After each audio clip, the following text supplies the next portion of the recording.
Hello, everyone. Welcome to Nails and Beauty Talk. I am your host, Asia the Bird. Today, I have a wonderful guest with us today. She is a hair loss specialist, nutritionist, and author. Please welcome Debbie Williams. Hello, Debbie. Welcome to the show. Hi, how are you? Thank you for having me. I'm absolutely doing great. How are you? I'm well. I'm coming over a summer cold. We turned the air on, and obviously there's too much air in it. So if you hear me sound a little congested, everyone, that's because I got a summer cold. All right. So in terms of the interview, I'll go ahead and get started in asking, where are you from and how'd you get started in hair and beauty? Okay, I am originally from the Bronx, New York. However, I live in Atlanta. I've been in Atlanta now for over 25 years, but my start came from the Bronx. My older sister did hair, and she's not from the Bronx. My older sister lived in Baltimore. And every time I would go there in the summer, my sister would do these beautiful styles, and I would just watch her. So I became fascinated with hair. And when I was younger, I kind of did everybody's hair, friends, cousins, and so I just decided that actually I was going to open a salon, but it was just going to be my side hustle. It was never something that I was going, because I was supposed to have been going to law school to be a lawyer. Hair was supposed to be the side hustle. But what happened was I got married, moved to Georgia, and I opened up a salon when I got here to Georgia, and I realized that there was a need for knowledge about hair. Because there were a lot of things that I saw in salons that I always said, if I opened a salon, I would never do this and I would never do that. And so I finally opened up a shop here in Atlanta in the 90s, and just made it real different. It was different. We did mostly natural hair. Even if I did a relaxer, I was very specific about relaxers because of all the chemicals in it. You couldn't come to my shop and ask for a lot of craziness, because even back in the 90s, I wasn't doing it. Now, in terms of owning a hair salon, what are some of the lessons that you've learned having that experience of owning your own hair salon? The first lesson is make a plan. I kind of jumped in it. I had already had a following, because when I came down here, the Ulta store had just opened up across the country. This is the early 90s. And they actually had hired me as one of their first Black stylists, because they didn't have any. And I learned a lot about business from that. And then I had a lot of people, when I decided to leave Ulta, followed me. And so what I thought I knew, I didn't know. I built this beautiful salon. And after I built it, I said, okay, so how am I going to get the people to find me? I mean, I already had my clients, but I built a 6-station salon. So I needed to find stylists, and there was a lot that I needed to know. So I kind of jumped in the water blind. So my point is, if somebody's trying to start a salon or any other business, have a business plan, have a goal in mind, start slow, don't rush into anything. Think about everything you're doing beforehand, and look into 3 to 5 years later. So whatever you're building, it's like, okay, how do I want this to look 3 years from now? What type of clientele do I want 4 years from now, 5 years from now? And you build it from there. But the main thing is, with the salon, you want to ask yourself what type of clientele you want to have, and what are you going to do different to set your salon apart from the one down the street? Right. And so for me, that's what I did. It was because back in the 90s, natural hair wasn't as popular as it is now. And that's what I focused on. I focused on scalp healing. I focused on educating the client. And for a stylist to work in my shop, one, she had to be very professional. That's one of the biggest problems with finding a good stylist who knows how to get to work on time, who knows how to treat her customer. The customer is always right. I don't care if she's really wrong. She is always right. And that was one of my biggest problems, Asia, was trying to find good staff. So, just take your time, find people who represent you, because it is a reflection on you. And if you can find the right people, your business can grow. So for an example, I have a hair clinic. We focus on scalp disorders, but I still have a section that we do hair. Well, not me. And I still have some of my original stylists who've been with me now for about 15 years. And most of the time, stylists don't last that long. They hop around, but my whole team, because I treated them well, we fed off of each other.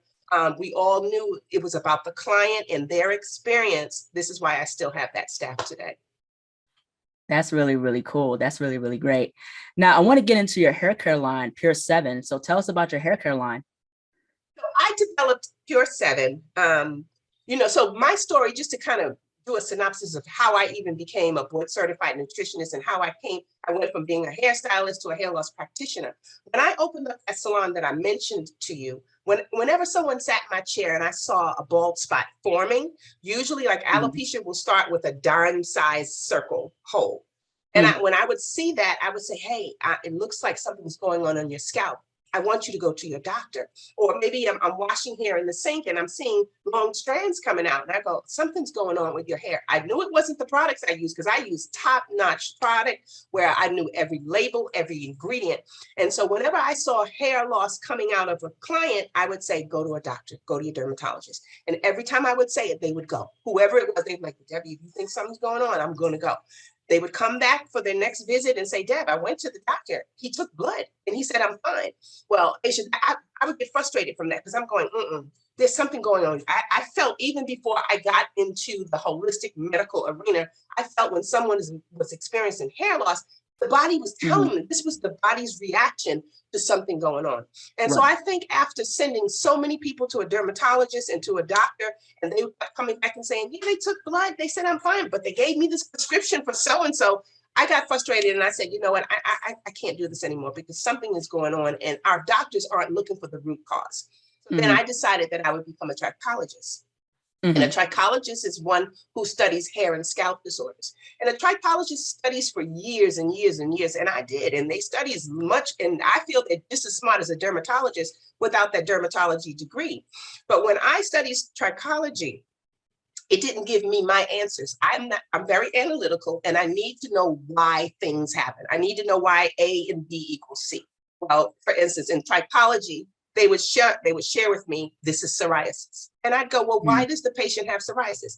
And the answer always was, well, we really don't know. It could be genetics. It could be. And I'm like, could be. I need to know why.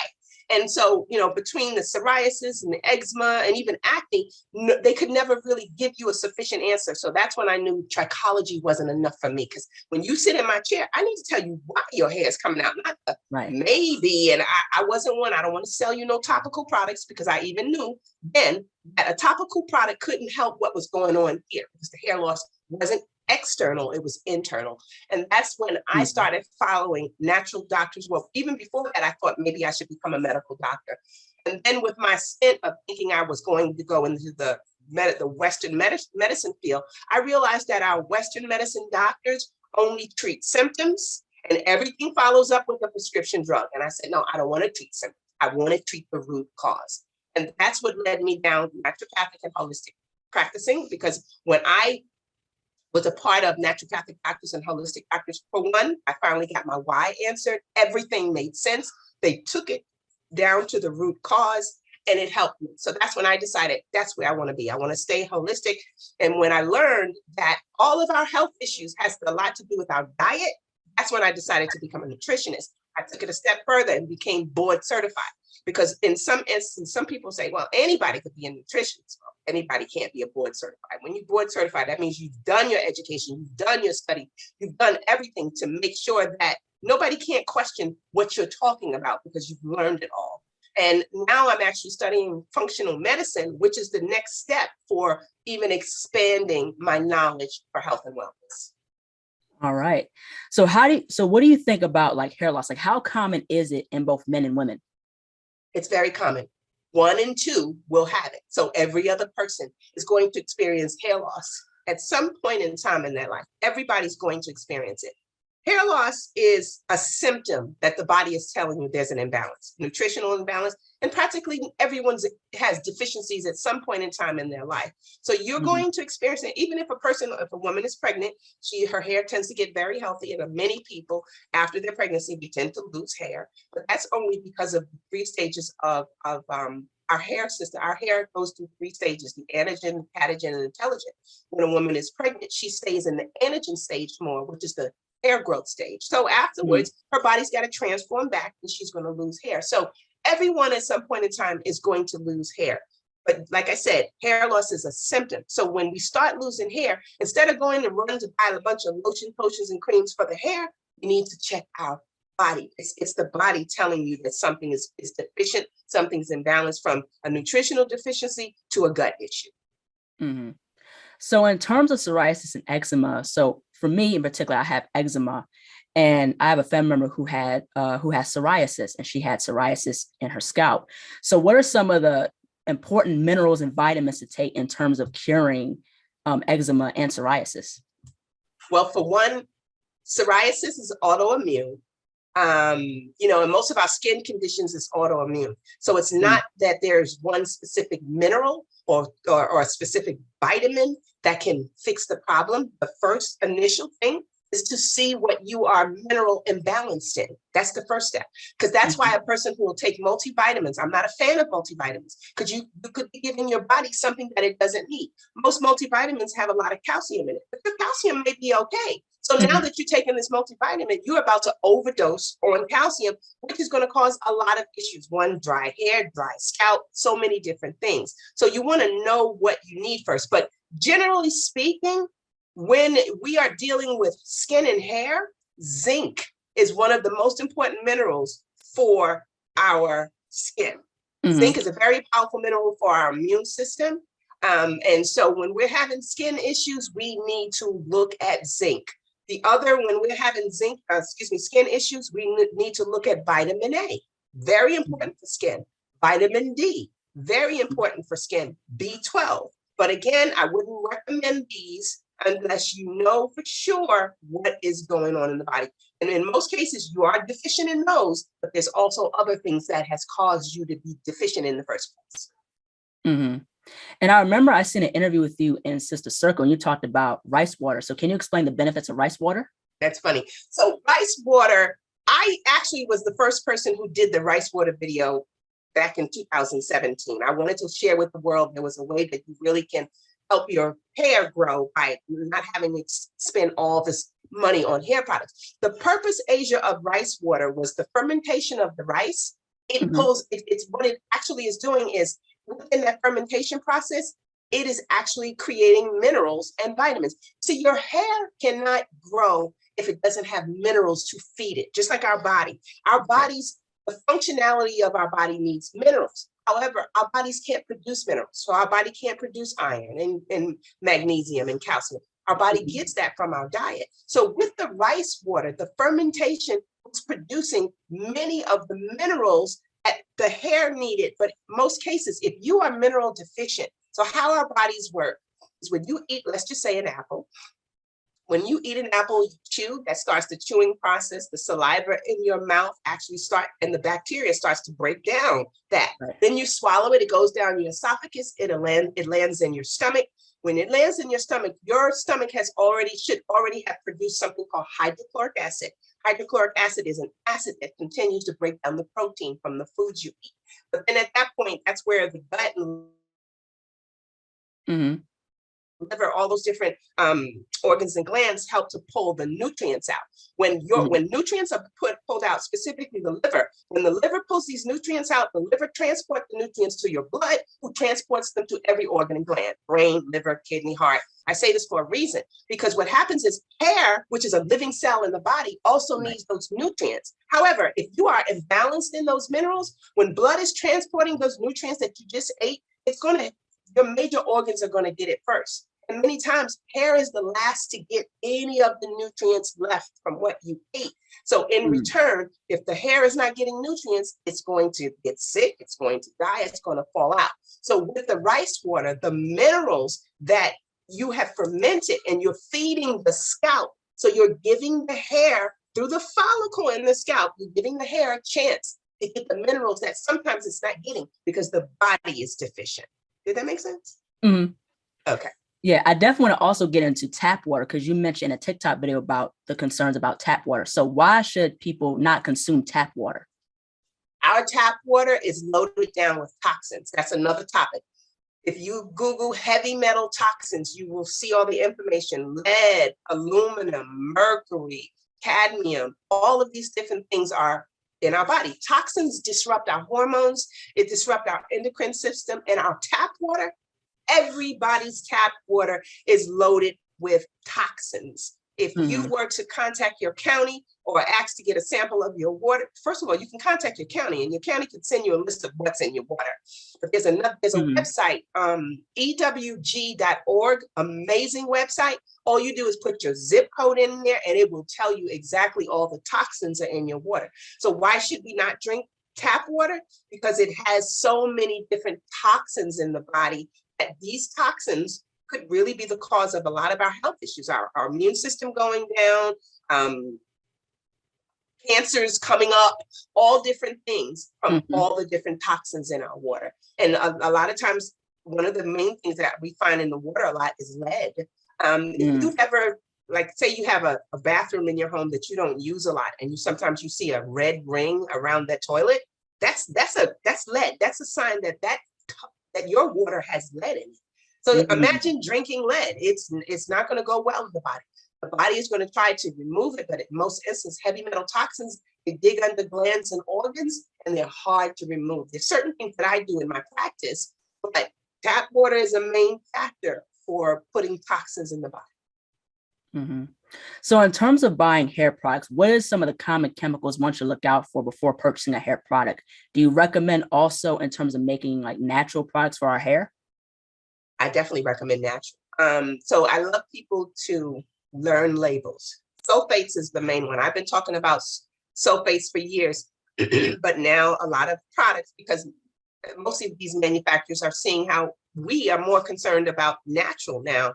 They've pulled the sulfates out, but sodium lauryl sulfate was the main ingredient in every shampoo. And even now, if you go and walk in a store, turn the bottle over, second ingredient usually is sodium lauryl sulfate. The first ingredient, they'll put it as water or they'll call it agua.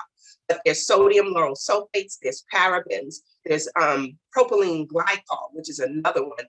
That's terrible for the body. There's dimethicones, there's synthetic fragrances. Many people want their shampoos and conditioners to smell good, but there are hundreds of synthetic fragrances that are actually chemicals. And what everyone needs to understand, when we are washing our hair and conditioning our hair, those chemicals are seeping through our body, through our scalp. So those are the main things. And PEG is another one. You want to make sure, because these things are being absorbed into our scalp, which goes through the body. Yeah, absolutely. And also same thing with skin too. Like me, like you can develop dermatitis with some of the chemicals that's in soap. It's soaps and all of that, so we really need to read our labels and look for. So now you see the name sulfate free, but sometimes they'll substitute that sulfate free for something else. So just learn to read the labels. Now, I want to ask, in your perspective, what is your whole take in terms of the hair side of the beauty industry and how can it be improved, especially when it comes down to learning about cosmetology and especially with the licensing? That's there's so much that I could say about that. How can it be improved? Well, first of all, I'm noticing about us, we are becoming more educated. We are learning more about what shouldn't be in our hair. And, if we look at like manufacturers who created relaxers, their billions of dollars is gone because most of us don't have. I had a relaxer when I used to rock my short hair. I kept a relaxer because if I didn't relax my hair would be very curly. So I had relaxers for many years, and then I thought about it. I was like, oh, this is going to be a tough transition for me to stop, putting these chemicals in my hair. But getting away from chemicals, even color, because some of the main ingredients in our color, lead is one of the things they use for color. Lead is one of the things they use in color. Aluminum is another one they use in color. Aluminum is, because there's aluminum in deodorants and many things. And aluminum, statistically, scientifically, have proven that aluminum is behind dementia, Alzheimer's, so many different things, even breast cancer. There have been studies to show that.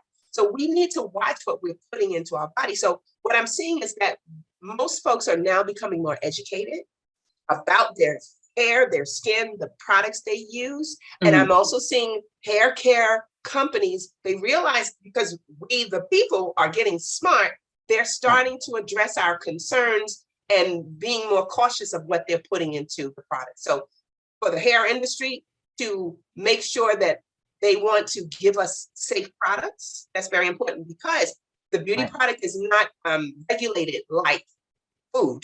Anybody can make anything and put it on a shelf. So there should be a little more stringent rules and regulations. There it is when you say your product is organic. The FDA is like, you got to prove that. And I think in most organic products, 90% of it needs to be organic, but otherwise anybody can do anything. So I just love where the industry is going. It's improving. It's getting better. Yeah, I can absolutely agree with that. And the thing is, especially with the whole thing with license, I'm a licensed cosmetologist. And so in terms of the hours, it's more so about like the hours to get to pass. So sometimes it could be a thing where you're not fully equipped to know everything in terms of whether it's in hair and nails. Like for my focus is nails. But of course, you want to have that full equipness in terms of understanding hair, how to take care of different types of hair, the scalp, the disease and disorders, like how you mentioned before. So that's very important. That is very true. I love that you are into cosmetology. I actually love what you're doing because your goal is to educate. And I love that because that was my goal always from the very beginning. From the very first YouTube video I did many, many years ago. It was about education. It really wasn't me trying to build this whole fan base, which became a phenomenon. But my goal is I needed to share the knowledge. And even now, like on my YouTube channel, on my Instagram, my TikTok, everything is about education. I'm sharing things that the public needs to know. And I'm sharing things that a lot of times they don't want us to know, and I always back everything up with, there's studies on this. There's everything that I talk about is research. There's resources behind it. There's studies behind it. And I just want everybody to become more educated because what we put on our hair and what we put on our skin affects our health. When a person is like, why do I have high blood pressure? Why do I have diabetes? Most doctors will, well, if your mother had it, your father had it, you have it. But I don't, that's another thing about what I do. Okay, most of our Western medicine doctors blame everything on genetics and family history. And some of that could be true, but a lot of it just could be the things that we are doing, the things that we are eating, the things that we're putting on our hair and our skin. And so we need to become more powerful and more knowledgeable about what we're putting into our bodies. Yeah, absolutely. Last but not least, where can people find you on social media and how can people support Pure 7? Okay. And just so before I tell you where you can find me, Pure 7, which is my brand, I am also coming out with Asia. I think hopefully it'll be next month. I'm coming out with a skincare line. I felt a skincare line was really needed. And I would say the skincare line was needed for skin of color. And skin of color is not just us. Skin of color, an Indian woman, she has skin of color, a Mexican woman or man, they have skin of color. So skin of color is everyone who's not white in a sense, but my product is for all colors. It's really focused on skin of color because a lot of products that we want to try, some of us won't because they're like, that's going to burn my skin. That's not made for me. Even like SPFs, we should never, no one of any color should never go outside without any SPF on their skin. So my skincare line, which is also Pure 7, Pure 7 is just the brand. So it's Pure 7 Naturals, the skincare line that's coming out. So where can you find the hair care line and the skincare line? My YouTube is Ask Debbie About Hair. My Instagram is Ask Debbie About Hair. My TikTok is Ask Debbie About Hair. My Facebook is Ask Debbie About Hair. And we've actually changed it. It's now Ask Debbie About Hair and Health, but because it originally was Ask Debbie About Hair, you can do that. Or even if you Google Ask Debbie, I shall pop up. So that's how everybody can find me. My web address is askdebbieabouthair.com. All right. Well, thank you so much, Ms. Debbie, for jumping onto the show. I love the knowledge. Thank you so much for sharing your story. Thank you. Thank you. I appreciate it, Asia. Thank you. Take care. Bye. Bye. Hello, everyone. Thank you so much for watching. Please like, comment, share, and subscribe to the channel. Be sure to click the bell for notifications. Also, follow me on my social media platforms and visit my website, ASIATHABIRD.com, and be on the lookout for more interviews to come very soon. Take care and stay beautiful.